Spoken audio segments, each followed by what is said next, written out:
नमस्कार बंधुসকল आपलोके चाই আছে এছামিছ online help YouTube channel. বন্ধুসকল ইতিমধ্যে আজি পুৱাই 9টা গুৰুত্বপূৰ্ণ খবৰ ওলাই আহিছে আৰু ইয়াৰ প্ৰতিটো খবৰে আপোনাৰ বাবে অত্যন্ত গুৰুত্বপূৰ্ণ। হেয়াহে ভিডিঅ'টো শেষলৈ চাই থাকিব। আৰু বন্ধুসকল আজি 9টা গুৰুত্বপূৰ্ণ খবৰ জনাৰ আগতে আপোনালৈ এটা সৰু ৰিকুৱেষ্ট, যদি ভিডিঅ'টো ভাল লাগে তেন্তে লাইক কৰি দিবা আৰু এনেকুৱা ধৰণৰ নতুন নতুন ভিডিঅ' পাবলৈ চেনেলটো সাবস্ক্ৰাইব কৰি কাষত থকা বেল আইকনটো প্ৰেছ কৰি ৰাখিব, যাতে যেতিয়াই মই যিবোৰ ভিডিঅ' আপলোড কৰোঁ তাৰ নটিফিকেশ্যন সকলোতকৈ আগত আপোনাৰ মোবাইলত যায়। বন্ধুসকল প্ৰথম খবৰটি হৈছে কোৱাৰেণ্টাইন চেণ্টাৰত উৎপাত কৰিলেই বিপদ, জামিনবিহীন গোচৰত কৰা হ'ব গ্ৰেপ্তাৰ। এই মন্তব্য মন্ত্ৰী ডক্টৰ হিমন্ত বিশ্ব শৰ্মাৰ। কোৱাৰেণ্টাইন চেণ্টাৰত যিসকলে বিশৃংখলতাৰ সৃষ্টি কৰিব তেখেতসকলক শীঘ্ৰেই গ্ৰেপ্তাৰ কৰা হ'ব। এটেম্প টু মাৰ্ডাৰ কেছত জামিনবিহীন গোচৰত তেওঁলোকক জেললৈ প্ৰেৰণ কৰা হ'ব। এই মন্তব্য মন্ত্ৰী হিমন্ত বিশ্ব শৰ্মাৰ। কোৱাৰেণ্টাইনত থকাসকললৈ মন্ত্ৰী হিমন্তৰ এটা আহ্বান, যদিহে কোৱাৰেণ্টাইন কেন্দ্ৰত কিবা অসুবিধা পায় তেন্তে পোনপটীয়াভাৱে আমাক জনাওক, বিশৃংখলতাৰ সৃষ্টি নকৰিব। আনহাতে বিৰোধী দলপতি দেৱব্ৰত শইকীয়াই হিমন্ত বিশ্ব শৰ্মাক কোৱাৰেণ্টাইনত নথকাক লৈ কৰা প্ৰশ্নত প্ৰতিক্ৰিয়া প্ৰকাশ কৰিলে মন্ত্ৰী হিমন্ত বিশ্ব শৰ্মাই। মন্ত্ৰীগৰাকীয়ে কয় যে যদি মই কোৱাৰেণ্টাইনত থাকিলে তেওঁৰ লাভ হয় তেন্তে মই থাকি দিম। মই যদি কোৱাৰেণ্টাইনত থাকিব লাগে তেন্তে মোৰ ঠাইত দেৱব্ৰত শইকীয়াই ঘূৰি ফুৰিব লাগিব। মোৰ এতিয়া 16 ৰোগীক সন্তুষ্ট কৰাৰহে চিন্তা, বিৰোধীক লৈ এতিয়া চিন্তা কৰাৰ সময় নহয়। তেওঁলোকক সন্তুষ্ট কৰি মই কি কৰিম? এতিয়া পূজা কৰিব লাগে শিৱলিংগক, মই বেলেগ ঠাইত পূজা কিয় কৰিম? মোৰ কাম 16 ৰোগীক উন্নত চিকিৎসা প্ৰদানেৰে সুস্থ কৰি ঘৰলৈ পঠিওৱাটোহে। যিদিনা দেৱব্ৰত শইকীয়াৰ বেমাৰ হ'ব সেইদিনা তেওঁকো আমি সন্তুষ্ট কৰিম, কিন্তু বেমাৰ নহ'লে মই কাক সন্তুষ্ট কৰিম? বন্ধুসকল তাৰ পিছৰ 2 নম্বৰ খবৰটিয়ে হৈছে খং কমা নাই আমেৰিকাৰ ৰাষ্ট্ৰপতি ডনাল্ড ট্ৰাম্পৰ। এইবাৰ আমেৰিকাত নিষিদ্ধ হ'ব চীনৰ যাত্ৰীবাহী বিমান। কৰোনা ভাইৰাছক লৈ আমেৰিকা যুক্তৰাষ্ট্ৰ আৰু চীনৰ মাজত সম্পৰ্ক অধিক বেয়াৰ দিশে গতি কৰিছে। চীনৰ বিৰুদ্ধে এতিয়া প্ৰচণ্ড ক্ষোভ আমেৰিকাৰ ৰাষ্ট্ৰপতি ডনাল্ড ট্ৰাম্পৰ।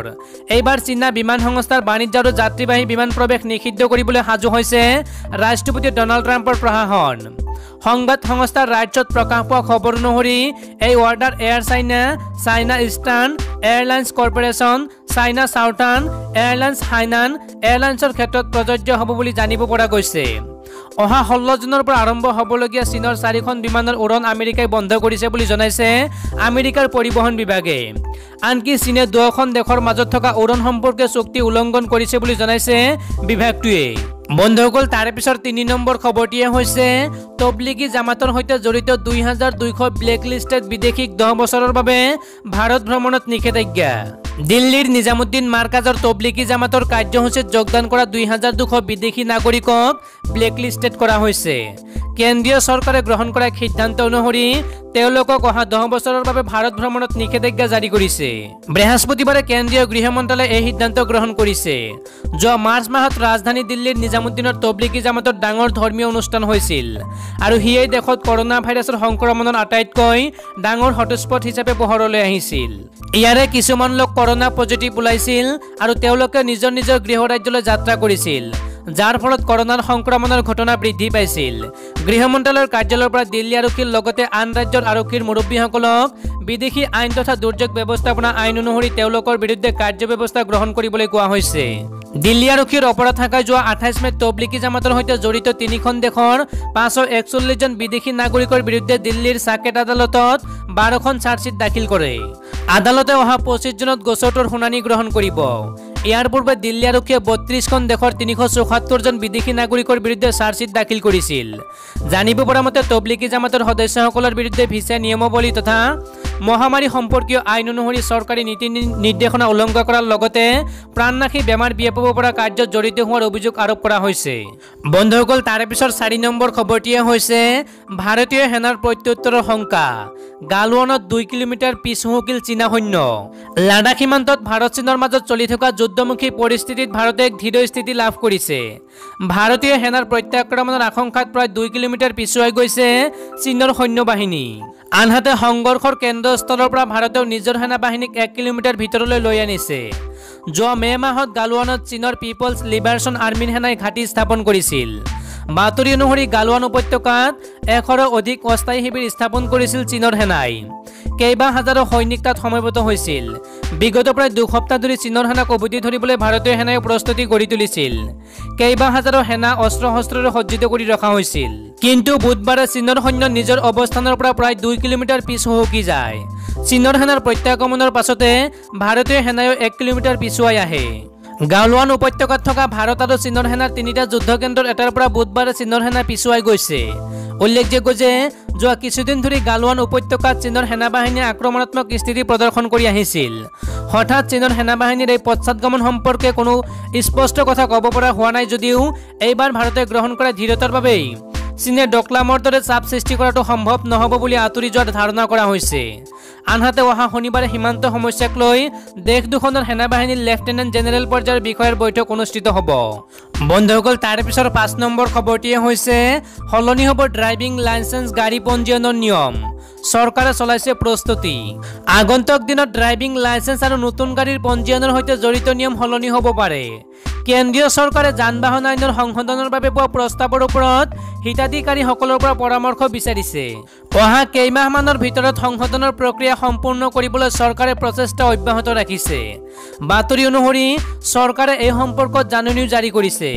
প্ৰস্তাৱ অনুসৰি যদি কোনো বাহন বেয়া ওলায় তেতিয়াহ'লে বাহন নিৰ্মাতা কোম্পানীৰ ওপৰত জৰিমনা বৃদ্ধি কৰা হ'ব পাৰে।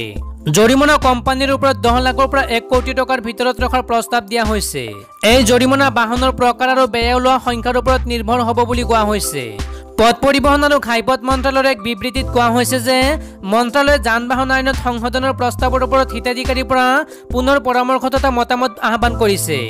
ইয়াৰ ভিতৰত নতুন গাড়ীৰ পঞ্জীয়ন, পুৰণি বাহন ঘূৰাই লোৱা আৰু ড্ৰাইভিং লাইচেন্সৰ ওপৰত পৰামৰ্শ বিচৰা হৈছে। উল্লেখযোগ্য যে ইয়াৰ পূৰ্বে চৰকাৰে প্ৰথমতে যোৱা 18 মাৰ্চত এই জাননী জাৰি কৰিছিল। 3 মাহৰ ভিতৰতে চৰকাৰে এইবাৰ পুনৰ এই জাননী জাৰি কৰিছে। লকডাউনৰ ফলত সৃষ্টি হোৱা পৰিস্থিতিৰ বাবে মন্ত্ৰালয়ে হিতাধিকাৰীসকলক পৰ্যাপ্ত সময় দিয়াৰ প্ৰয়োজনীয়তা অনুভৱ কৰিয়েই পুনৰ পৰামৰ্শ বিচাৰি এই জাননী জাৰি কৰিছে। বন্ধুসকল, তাৰ পিছৰ 6 নম্বৰ খবৰটিয়ে হৈছে কৰোনা ভাইৰাসত আক্ৰান্ত হৈ মৃত্যু হোৱা লোকৰ পৰিয়াললৈ 1 লাখ টকাৰ আৰ্থিক অনুদান ঘোষণা উত্তৰাখণ্ড চৰকাৰৰ। কৰোনাৰ সংক্ৰমণৰ ফলত মৃত্যু হোৱা লোকৰ পৰিয়াললৈ আৰ্থিক অনুদান ঘোষণা কৰিছে উত্তৰাখণ্ড চৰকাৰে। উত্তৰাখণ্ডৰ মুখ্যমন্ত্ৰী ত্ৰিবেন্দ্ৰ সিং ৰাৱতে বৃহস্পতিবাৰে ৰাজ্যখনত যিসকল লোকে কৰোনাৰ ফলত প্ৰাণ হেৰুৱাব সেইসকল লোকৰ পৰিয়াললৈ 1 লাখ টকাৰ আৰ্থিক সাহায্য আগবঢ়াব বুলি ঘোষণা কৰে। মুখ্যমন্ত্ৰীগৰাকীয়ে উত্তৰাখণ্ডৰ ৰাজধানী ডেৰাডুন প্ৰতি সপ্তাহৰ শনিবাৰ আৰু দেওবাৰে সম্পূৰ্ণৰূপে বন্ধ থাকিব বুলি লগতে ঘোষণা কৰে। ৰাজধানী চহৰখনৰ বিভিন্ন অঞ্চল চেনিটাইজ কৰাৰ বাবেই উক্ত সিদ্ধান্ত গ্ৰহণ কৰা হৈছে বুলি কয়।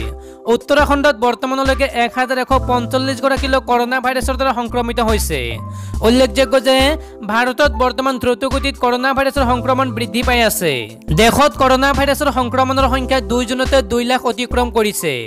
ভাৰতত কৰোনাৰ পৰা আৰোগ্য লাভ কৰা লোকৰ সংখ্যাও 1 লাখ অতিক্ৰম কৰিছে। বন্ধুসকল, তাৰ পিছৰ 7 নম্বৰ খবৰটিয়ে হৈছে অসমত ভয়ংকৰ ৰূপ ধাৰণ কৰিছে মহামাৰী কৰোনা ভাইৰাছে। পুনৰ একেলগে 111 জন লোকৰ দেহত পোৱা গৈছে কোভিড-19 পজিটিভ। মুঠ আক্ৰান্তৰ সংখ্যা 1988 জনলৈ বৃদ্ধি। অসমত পুনৰ একেলগে 111 জনকৈ লোক আক্ৰান্ত হৈছে মহামাৰী কৰোনা ভাইৰাছত। তাৰে ভিতৰত 11 জন কামৰূপৰ, 28 জন ওদালগুৰিৰ, 10 জন নগাঁৱৰ, 5 জন মৰিগাঁৱৰ, 3 জন নলবাৰীৰ, গোৱালপাৰাৰ 3 জন, গোলাঘাটৰ 2 জন, যোৰহাটৰ 2 জন আৰু ধুবুৰীৰ 1 জন। বৰ্তমান অসমত মুঠ আক্ৰান্ত হোৱা লোকৰ সংখ্যা 1988 জনলৈ বৃদ্ধি পাইছে।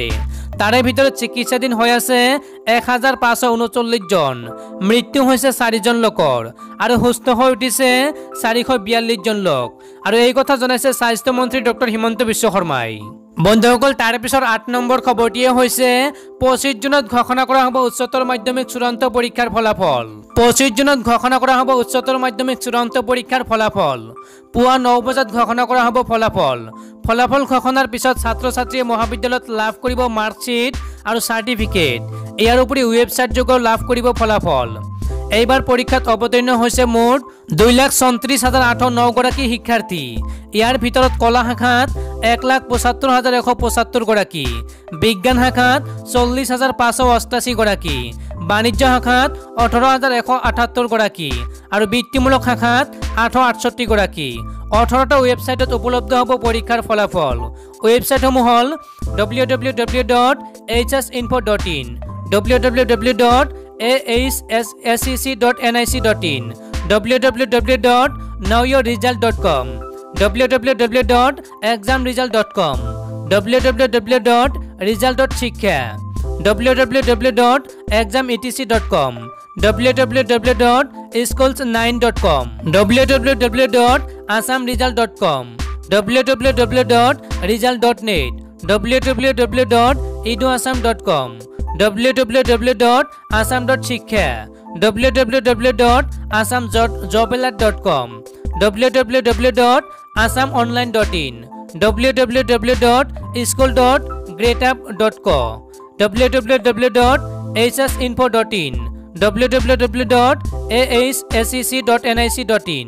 বন্ধুসকল তাৰ পিছৰ 9 নম্বৰ খবৰটিয়ে হৈছে 2021 চনৰ বিধানসভা নিৰ্বাচনত কেইটা সমষ্টিত প্ৰাৰ্থিত্ব দিব অগপই, কলে সভাপতি অতুল বৰাই।